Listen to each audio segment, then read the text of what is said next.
County Executive Jack Johnson, thank you very, very much for your leadership, and thank you for hosting all of us here in gorgeous Prince George's County. The weather's always like this in gorgeous Prince George's County, isn't it?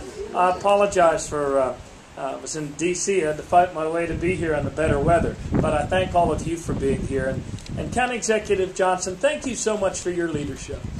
Thank you for being in the arena. Thank you for making the changes in leadership that allowed us to forge these partnerships and really save lives and make Prince George's County a better and safer place for all of the residents of Prince George's.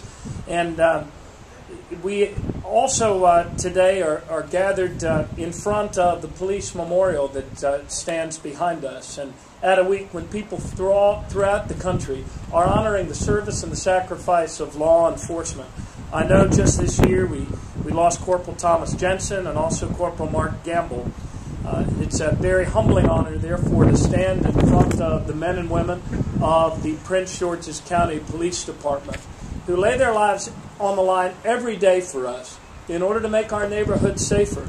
And I think that there is no higher calling than that to be a police officer. So I want to thank Lodge 89 President Vince Canales, Vice President Dean Jones, all of the officers and Chief Hilton and your command staff who are here today. We salute you for the life-saving work that you are engaged in every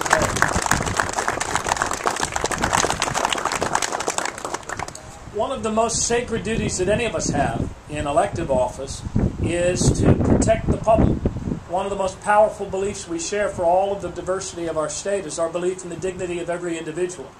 Therefore, our quality of life, we know, is defined by the amount of public safety we have on our streets and in our neighborhoods. That's why today's announcement is such a very positive one for us. In the toughest of times, together we have forged the partnerships between the men and women of State's Attorney Glenn Ivey's office and the men and women of U.S. Attorney Rod Rosenstein's office, men and women in law enforcement, men and women represented in state law enforcement by Colonel Sheridan, by Secretary Maynard, Secretary DeVore. The most important things we accomplish are only accomplished when we come together in partnership towards that shared goal of saving lives.